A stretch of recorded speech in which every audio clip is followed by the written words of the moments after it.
The view from the 32nd floor of the Novosphere building was spectacular, a sprawling panorama of the city skyline, waking up to a crisp Tuesday morning. But as I stood by the floor-to-ceiling window of my corner office, my hands gripping a cold cup of coffee, I didn't see the sunrise. All I saw was a reflection of a woman about to be publicly executed by the very family she had married into. Novosphere was not just a company. It was my heart, my soul, and my absolute obsession. It was a revolutionary clean energy technology firm that specialized in compact, high-efficiency atmospheric water generators machines capable of extracting pure, drinkable water from arid air. I had literally built the first prototype with my own two hands, soldering circuit boards on a wobbly folding table in a freezing, unheated garage. I had the burn scars on my fingers to prove it. I was 26 when I started the company. I had no trust fund. I had no angel investors. I had a mountain of student debt from my double major in mechanical engineering and environmental science, and a fierce, burning desperation to create something that actually mattered. By the time I was 32, Novosphere wasn't just a prototype anymore.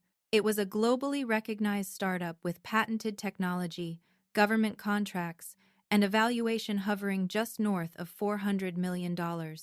But I made one catastrophic, monumental mistake along the way. I married into the Blackwood family. Harrison Blackwood was a charming, charismatic investment banker who had swept me off my feet during a tech summit. He possessed the easy, unbothered confidence of a man who had never had to worry about a utility bill in his entire life. The Blackwoods were old money, the kind of wealth that was measured in generations, estates, and offshore holdings. They were aristocrats of the financial world, viewing anyone who actually had to work for their money with a mixture of amusement and thinly veiled disgust. When Harrison brought me home to the sprawling Blackwood estate for the first time, his father, Richard Blackwood, didn't even bother to stand up to greet me. He was the patriarch, a ruthless, terrifyingly sharp corporate raider who viewed the world as a chessboard. His daughter, Harrison's older sister, Eleanor, was a carbon copy of him, ice cold, impeccably dressed, and brutally condescending. To the Blackwoods, my little water generation project was a joke. At family dinners, Richard would sip his $200 scotch and refer to Novosphere as my cute little science fair project. Eleanor would ask, with a sweet, venomous smile, when I was going to give up playing mechanic and start focusing on giving Harrison an heir. They despised me because I didn't need them. I wasn't intimidated by their wealth, and I never asked for a dime of it.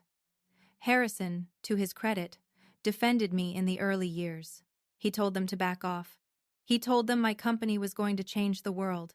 I thought we were a team. I thought he was the shield protecting me from his family's toxic, predatory culture. I didn't realize until it was far too late that Harrison wasn't my shield. He was the Trojan horse. The nightmare began exactly 14 months ago. Novosphere had just secured a massive, unprecedented manufacturing contract to deploy our water generators to drought-stricken regions across 3 continents. It was the breakthrough I had dreamed of, the moment my science fair project officially became a global powerhouse. But rapid scaling requires massive capital. We hit a catastrophic supply chain bottleneck. The cost of specialized microprocessors tripled overnight, and a major shipping delay left us bleeding cash. We needed a bridge loan, $30 million, immediately to fulfill the manufacturing orders and save the contract. If we missed the delivery window, the penalties would bankrupt the company. I spent weeks pitching to venture capital firms, but the timeline was too tight. The banks moved too slowly. I was terrified, running on 2 hours of sleep a night, watching my life's work circle the drain. That was when Richard Blackwood stepped in. He invited me to his private club for lunch. Harrison came with me, squeezing my hand under the table, telling me his father just wanted to help. "You have a cash flow problem, Elena," Richard had said, slicing his steak with surgical precision. "You have a brilliant product, but you lack corporate infrastructure. You are an engineer, not a titan. I can wire $30 million into Novosphere's accounts by close of business tomorrow." I stared at him, my heart hammering. "What are the terms, Richard?"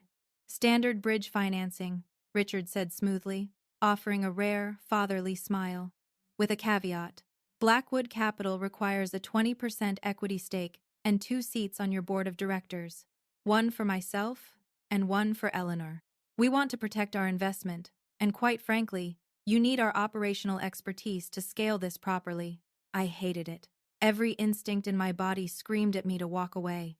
Giving the Blackwoods equity and board seats felt like letting a pair of starving wolves into a sheep pen. But I looked at Harrison. He gave me a desperate, pleading look. "Elena, it's my family," Harrison had whispered later that night in our kitchen. "They finally see your value. They want to be part of your success. If you let this contract fail, Novasphere dies. Please, let my father help you.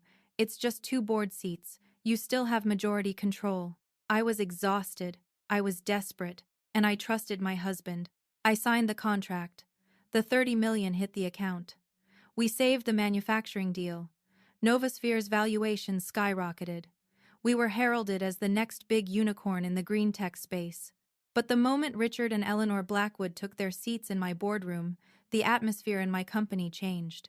It became toxic. They didn't care about the environmental impact or the mission. They cared only about maximizing profit margins by any means necessary. They constantly challenged my leadership, undermined my engineers, and pushed to sell our proprietary patents to a massive, polluting conglomerate that Blackwood Capital held major shares in. I fought them at every turn. Because I still held 51% of the voting shares, I could block their hostile motions. I was the firewall. Until 3 weeks ago. I came home from a grueling business trip to find my house completely empty. Harrison's clothes were gone. His golf clubs were gone. His safe was empty. Sitting on the kitchen island was a thick manila envelope. Inside were divorce papers. The shock was paralyzing, but the true devastation was buried on page 4 of the legal filing. Harrison wasn't just divorcing me. He had blindsided me with a coordinated corporate coup. When Harrison and I had married, I had foolishly, blindly gifted him 10% of Novasphere's equity as a gesture of our partnership. It was non-voting stock, meaning he couldn't use it to outvote me. But the Blackwoods had a team of lawyers who were absolute masters of corporate loopholes. In the divorce filing, Harrison declared that because we lived in a community property state, my remaining 51% was subject to division. He filed an emergency injunction freezing my voting rights, claiming I was mismanaging marital assets. Worse, Harrison had signed a legally binding proxy, transferring his 10% equity and all of his legal proxy voting power directly to his father, Richard Blackwood. It was a perfectly executed, meticulously planned ambush. Harrison had never loved me, or if he had, his loyalty to the Blackwood Empire completely eclipsed it. He had played the supportive husband just long enough for his family to get their foot in the door, and the second Novasphere reached a $500 million valuation, they pulled the trigger to push me out, with my voting rights temporarily frozen by the divorce injunction, and Richard holding his own shares, Eleanor's shares, and Harrison's proxy. The Blackwoods suddenly controlled the boardroom, which brought me to today. Today was the emergency board meeting Richard had called. The agenda was explicitly clear. They were going to hold a vote of no confidence. They were going to officially remove me as CEO of Novasphere, install Eleanor in my place, and vote to sell my patents to the conglomerate, effectively dismantling my life's work and absorbing the profits into the Blackwood fortune. A sharp knock on my office door pulled me out of my memories. Before I could even answer, the door swung open. Richard Blackwood walked in, wearing an immaculate, custom-tailored charcoal suit. Eleanor trailed right behind him, carrying a sleek leather portfolio, looking as smug as a cat that had just cornered a mouse. "Elena," Richard said, his voice entirely devoid of warmth. He didn't sit down. He stood in the center of my office, looking around as if he already owned it. "I trust you've reviewed the agenda for the 10 a.m. meeting. You have no legal right to be in this office, Richard," I said, my voice dangerously quiet. I set my coffee mug down on the desk, gripping the edge of the wood to keep my hands from shaking. Eleanor let out a sharp, mocking laugh. "Oh, stop with the dramatics, Elena. It's over. The injunction is in place. You have no voting power today. In exactly 45 minutes, the board is going to formally remove you. You are being ousted. You orchestrated this," I said, staring at Richard, the sheer magnitude of his betrayal burning in my chest. "You used your own son to break my company apart. You convinced Harrison to file for divorce just to freeze my shares. Richard offered a small, terrifyingly cold smile. Harrison is a Blackwood. He understands his obligations to the family portfolio. You were a fascinating diversion for him, Elena, but let us be brutally honest. You are a mechanic, a glorified tinkerer who got lucky. You do not possess the pedigree, the ruthlessness, or the intellect to run a $500 million empire. You built a nice little machine. Now, the adults are stepping in to monetize it. Novosphere is my company, I spat, my voice rising. I built it from scrap metal in a garage. And we are taking it to the global market, Eleanor sneered, stepping closer to my desk, her eyes practically gleaming with malice. You should be thanking us. You were drowning before my father threw you a lifeline. Eleanor opened her leather portfolio and tossed a single sheet of paper onto my desk. We are not entirely heartless, Richard said smoothly, adjusting his cufflinks. We know this must be emotionally taxing for you. What Eleanor has just given you is a buyout offer. We will pay you $15 million for your remaining shares, provided you sign a comprehensive non-disclosure agreement and walk away quietly today. No press, no dramatic lawsuits. You take the money, and you disappear. $15 million, for a company valued at $400 million. It was an insulting, humiliating lowball offer designed to break my spirit completely. And if I refuse? I asked, my voice barely a whisper. If you refuse, Richard said, his eyes narrowing into cold, dead slits, we vote you out today. We bury you in corporate litigation for the next decade. We drag out the divorce proceedings until you are entirely bankrupt paying legal fees. We will smear your reputation in the tech industry so thoroughly that you won't even be able to get a job fixing toaster ovens. You will lose the company, and you will walk away with absolutely nothing. Richard leaned forward, placing his hands flat on my desk, bringing his face inches from mine. You are nothing without our family, Elena, Richard whispered, his voice laced with absolute crushing arrogance. You thought you could sit at the table with us. You thought you were our equal. But you are just a peasant who built a toy. Take the 15 million, sign the NDA, or I will crush you into dust. They stared at me, waiting for me to break. They expected me to cry. They expected me to scream, to fall to my knees, to beg for my company back. That was how the Blackwoods operated. They broke people psychologically, forcing them to surrender before the battle even began. I looked at the buyout offer on my desk. Then, I looked up at Richard. I didn't cry. I didn't scream. Instead, I smiled. It wasn't a happy smile. It was a cold, razor-sharp smile of a woman who had spent the last 3 weeks preparing for a war they didn't even know they were fighting. You know, Richard, I said softly, picking up the buyout offer, and slowly, deliberately tearing it perfectly in half. You are right about one thing. I am an engineer. And the very first thing an engineer learns is how to build a fail-safe into a highly volatile system. I dropped the torn pieces of paper into the trash can. I'll see you in the boardroom, I said. Richard frowned, a microscopic flicker of unease crossing his features at my lack of submission. But his arrogance quickly swallowed it. He scoffed, turning on his heel. 10 o'clock, Elena. Don't be late for your own funeral. Eleanor offered one last, venomous smirk before following her father out the door. Once they were gone, I let out a long, shaky breath. My heart was pounding so hard I could hear the blood rushing in my ears. I reached into my desk drawer and pulled out my cell phone. I hit a number on speed dial. It rang twice before it was answered. Nathaniel, I said, my voice steadying. They just left my office. They presented the lowball offer and threatened the litigation smear. Nathaniel Reed was not a standard corporate lawyer. He was a brilliant, viciously effective litigator who specialized in dismantling hostile takeovers. He was a man who genuinely enjoyed watching arrogant billionaires fall off their pedestals. Perfect! Nathaniel's voice crackled through the speaker, sounding deeply amused. They are playing exactly the hand we anticipated. Hubris is a very predictable disease. Are you in the building? I asked. I am currently in the elevator, heading up to the 32nd floor, Nathaniel replied. I have the briefcase. I have the documents. Are you ready to end the Blackwood dynasty today? I looked around my office. I looked at the framed first patent of the Novosphere water generator on the wall. I thought about the burns on my hands. I thought about Harrison's betrayal, the sheer, breathtaking cruelty of his family, and the way they had looked at me as if I were nothing but dirt beneath their shoes. "I'm ready," I said. "Let's burn them to the ground." At exactly 9:55 a.m., I walked out of my office and headed down the long, glass-walled corridor toward the main boardroom. The atmosphere in the office was tense. My employees, the engineers and scientists I had hired and mentored, kept their heads down, sensing the impending corporate slaughter. The rumors of the hostile takeover had leaked. They thought I was walking the Green Mile. I pushed open the heavy glass doors of the boardroom. The room was vast, dominated by a massive oval table made of reclaimed wood. Richard Blackwood sat at the absolute head of the table, a position traditionally reserved for the CEO.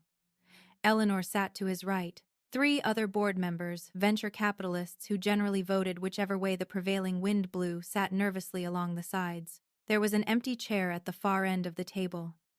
They had left the weakest, most subservient position for me. I didn't sit down. I stood behind the chair, my hands resting lightly on the leather back. "You're early, Elena," Richard noted, glancing at his watch. "I appreciate the punctuality. Let us call this meeting to order. We have a rather heavy agenda today." Before he could continue, the glass doors to the boardroom swung open again. Nathaniel Reed walked in.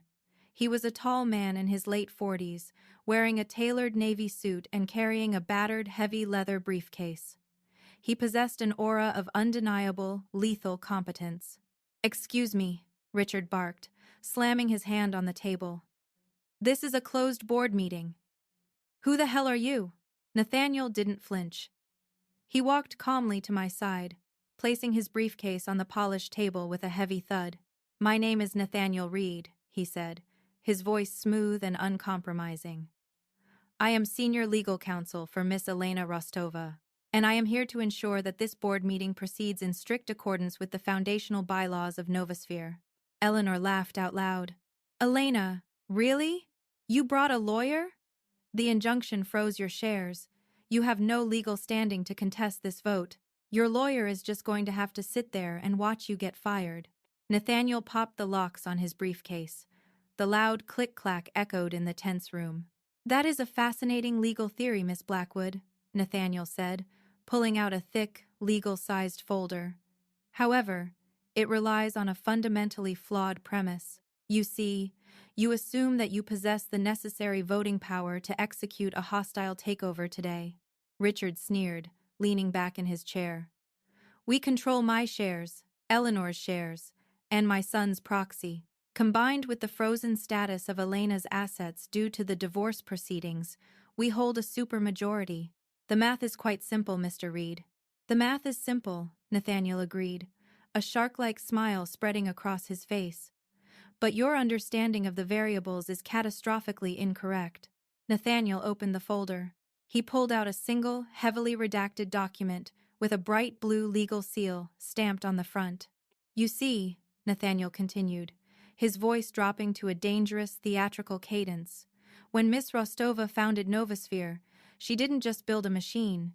She built a corporate charter, a very specific, highly customized corporate charter that predates her marriage to Harrison Blackwood." I looked at Richard. The smug, arrogant certainty on his face was beginning to crack, replaced by a microscopic sliver of confusion. Nathaniel slid the document across the long wooden table. It stopped directly in front of Richard Blackwood. "I present to the board," Nathaniel announced, "the Novosphere Foundation poison pill contract." The phrase poison pill hung in the aggressively air-conditioned air of the boardroom like a live grenade. Richard Blackwood stared down at the document Nathaniel Reed had just slid across the polished reclaimed wood. For a fraction of a second, the impeccable aristocratic mask of the billionaire corporate raider slipped. His eyes darted across the bold blue legal seal, scanning the first few lines of the heavily redacted text. Then, Richard let out a short, dismissive bark of laughter. He leaned back in his plush leather chair, steepling his fingers, his arrogance immediately reasserting itself. "A poison pill?" Richard scoffed, looking at Nathaniel with a mixture of amusement and profound pity. "Mr. Reed, I expected better from a litigator of your supposed caliber. This isn't Wall Street in the 1980s. Standard shareholder rights plans are easily bypassed. Our legal team reviewed Novosphere's corporate charter during the due diligence phase of our $30 million bridge loan. There is no traditional poison pill provision that allows Elena to flood the market with discounted shares to dilute our voting power. Furthermore, the divorce injunction explicitly prevents her from issuing new stock. Eleanor, sitting to her father's right, crossed her arms and rolled her eyes. This is pathetic, Elena. You brought a prop to a board meeting. Are we going to vote now? Or do we have to sit through more of this amateur theatrics? Nathaniel didn't flinch. He didn't raise his voice. He simply placed both hands flat on the boardroom table and leaned forward, his presence suddenly dominating the entire room. You are absolutely correct, Mr. Blackwood, Nathaniel said smoothly. A traditional financial poison pill would violate the injunction. But you see, my client is an engineer. She doesn't build financial models. She builds structural fail-safes. What you are looking at is not a shareholder rights plan. It is a foundational intellectual property license reversion clause. The three independent venture capitalists sitting along the sides of the table suddenly stopped shuffling their papers. They sat up very straight, their eyes locking onto Nathaniel. Richard's smirk faltered. What are you talking about? When Miss Rostova founded this company in her garage, Nathaniel explained, pacing slowly behind my chair, she made a very specific, very brilliant structural decision. Novosphere Inc., the corporate entity sitting in this room, the company valued at $400 million. The company you invested $30 million into does not actually own the patents for the atmospheric water generators. The boardroom went dead silent. You could hear the faint hum of the city traffic 32 floors below us. Excuse me. One of the venture capitalists, a man named Sterling, gasped, his face turning pale. The core patents, Nathaniel continued, his voice echoing with lethal precision. The proprietary schematics, the algorithmic coding for the condensation units, the entire foundation of the technology, is wholly and exclusively owned by a separate holding company called Elena Rostova Innovations LLC, a company of which my client is the sole 100% owner. That's impossible, Eleanor snapped, her voice pitching up in panic. She grabbed the document in front of her father and started frantically flipping through the pages. We saw the IP assignments. Novosphere has the rights. Novosphere has a license, I corrected her, speaking for the first time since Nathaniel entered the room. My voice was steady, cold, and absolute. I looked directly into Richard Blackwood's eyes. Novosphere Inc. possesses an exclusive, perpetual license to manufacture and distribute the technology owned by my LLC. But that license came with a very specific, highly conditional, key man clause. Richard's face began to lose its color. The blood was visibly draining from his cheeks. He was a corporate predator. He understood exactly what the words key man clause meant. Mr. Reed, Richard said, his voice dropping to a dangerous, gravelly whisper. Read the clause. Nathaniel smiled. It was a terrifying, beautiful smile. He picked up his copy of the contract. Section 4, Paragraph B of the Master Licensing Agreement, Nathaniel read aloud. The exclusive license granted to Novosphere Inc. is inextricably tied to the voluntary, uncoerced presence of Elena Rostova in the position of Chief Executive Officer, maintaining no less than 51% of active voting control in the event that Miss Rostova is removed from her position involuntarily, or her voting rights are frozen, transferred, or diluted by external legal injunctions, hostile board actions, or marital dissolution proceedings. Nathaniel paused, letting the suspense hang in the air, twisting the knife. Get to the point! Eleanor shrieked, her immaculate composure completely shattering. The licensing agreement is immediately, irrevocably, and automatically terminated, Nathaniel finished, dropping the document back onto the table. All rights to the patents, manufacturing schematics, and intellectual property revert exclusively back to Elena Rostova Innovations LLC. Novosphere Incorporated must cease and desist all production immediately. The silence that followed was absolute. It was the sound of a $400 million empire vaporizing into thin air. If you vote me out today, Richard, I said, leaning over the back of my chair, looking down at the man who had threatened to crush me into dust just 20 minutes ago. You don't get my technology. You get an empty corporate shell. You get a logo, some office furniture, and a fleet of very expensive, entirely useless manufacturing facilities that you no longer have the legal right to operate. This is a bluff, Richard whispered, his hands trembling as he gripped the edge of the reclaimed wood table. This is a legal bluff. The courts would never uphold a hidden IP reversion that defrauds investors. It isn't hidden, Nathaniel countered cheerfully.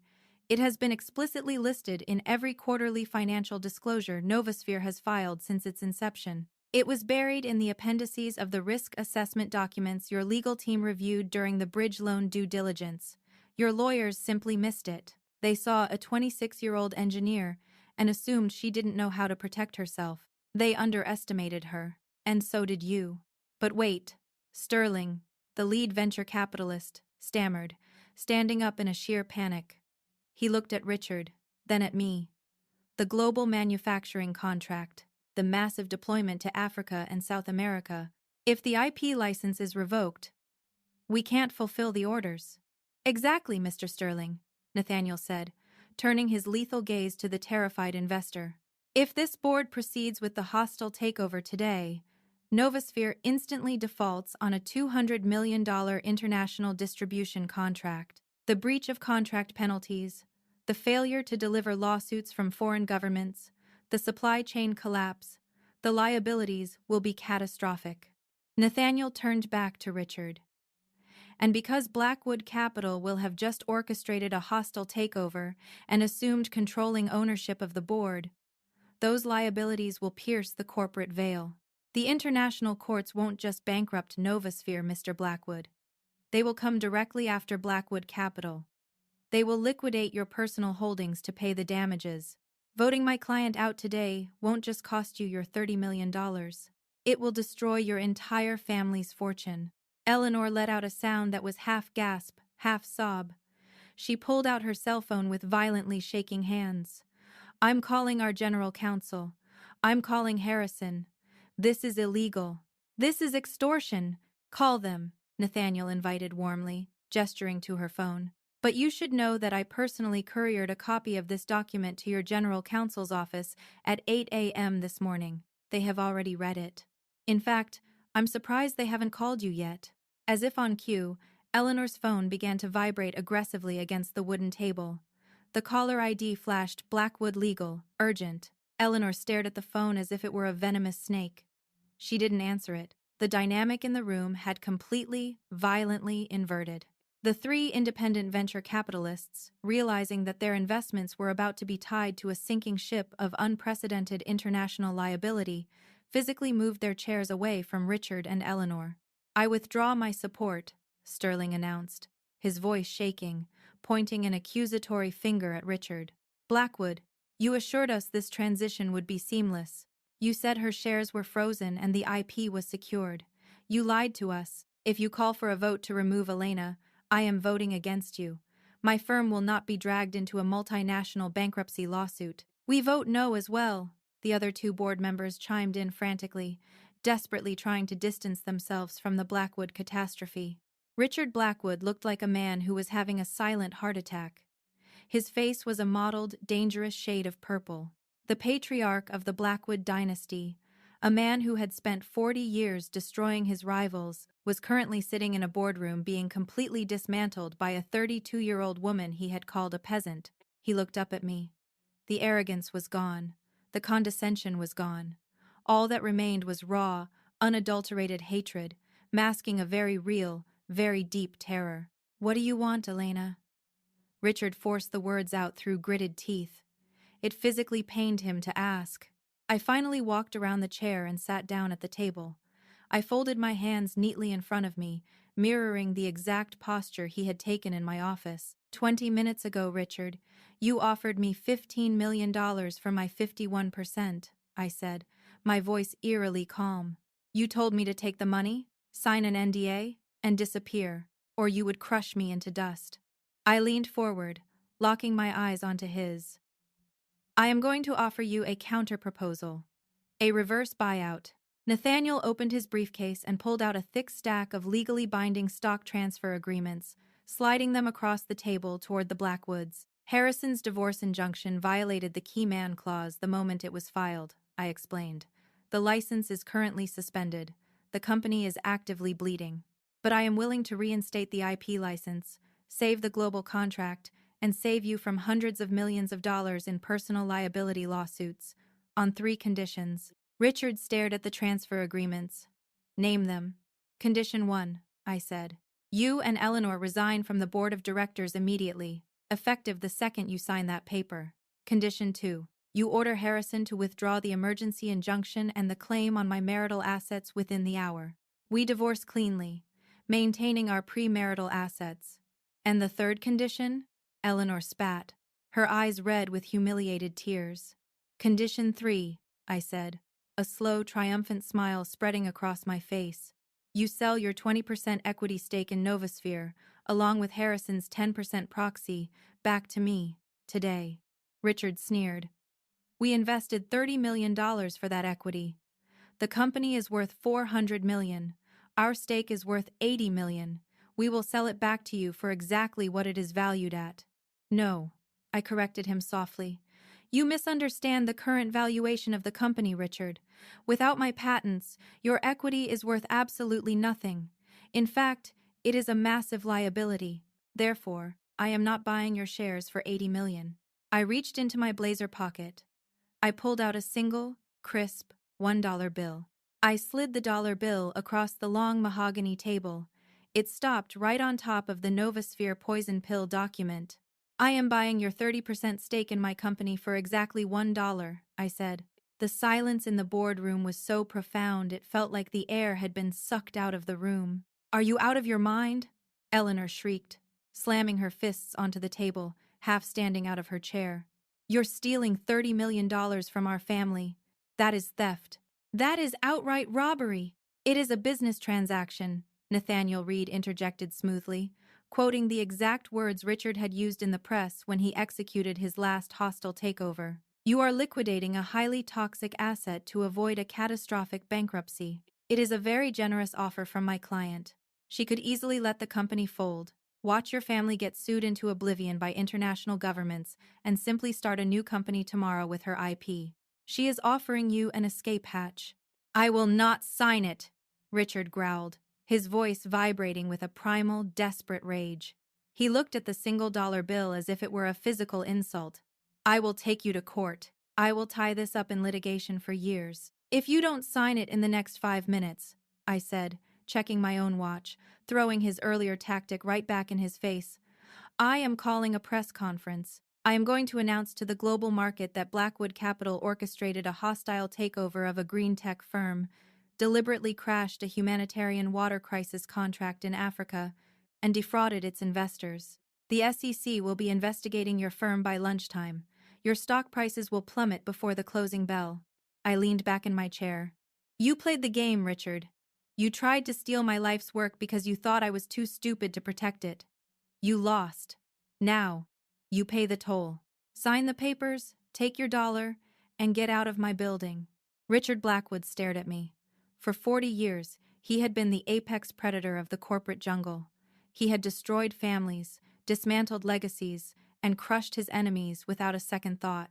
But looking at me across that table, he realized that he had finally walked into a trap he could not buy his way out of. He looked at the 3 venture capitalists, who were all nodding frantically at him, silently begging him to sign so they could save their own investments. He looked at the ringing phone on the table, knowing his general counsel was calling to tell him he was legally cornered.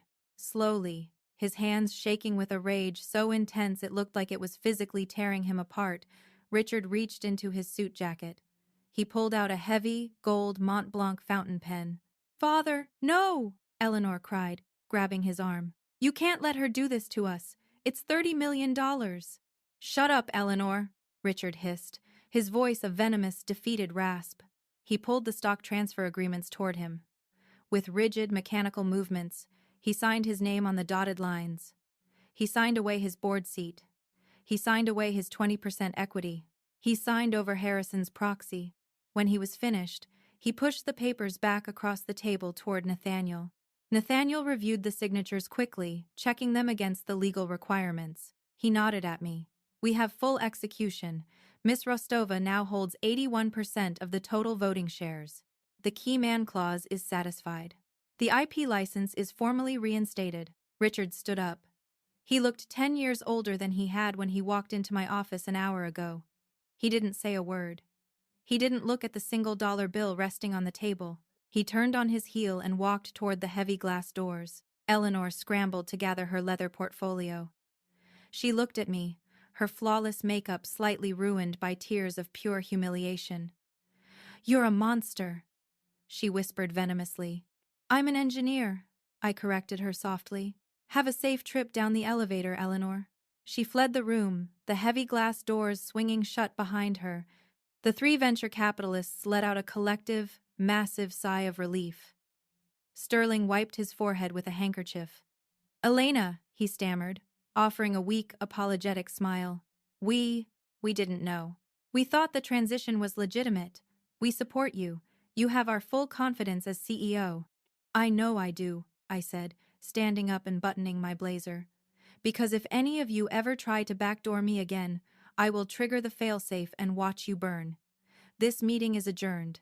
Go back to work."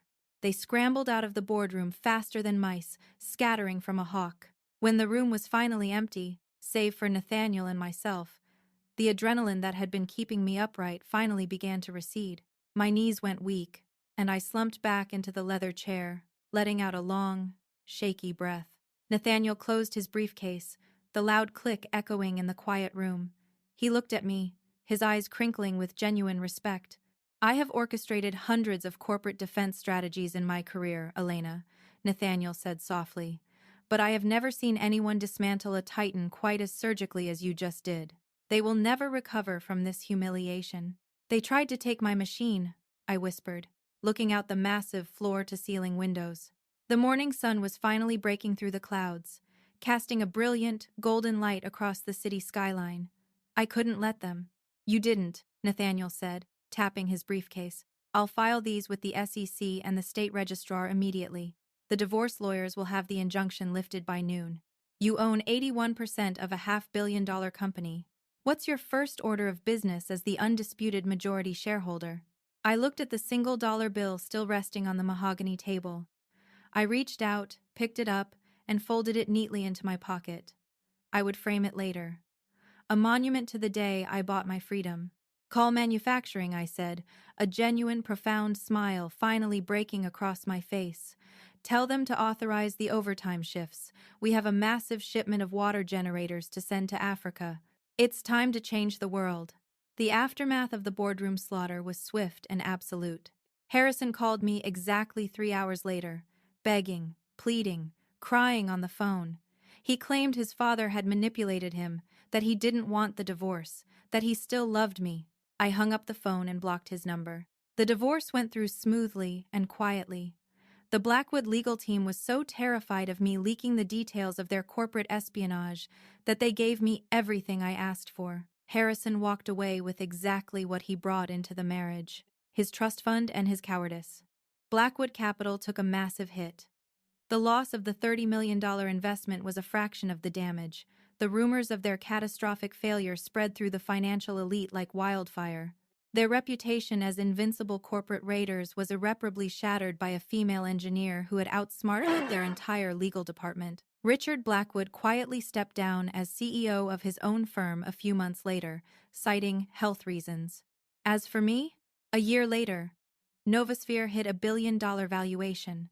Our atmospheric water generators were successfully deployed across 12 countries, bringing clean, sustainable drinking water to hundreds of thousands of people who had never had reliable access to it before. I stood in my corner office on the 32nd floor, holding a hot cup of coffee, looking out at the city skyline. The burned scars on my fingers were still there, a permanent reminder of the cold garage where it all started. I wasn't an aristocrat.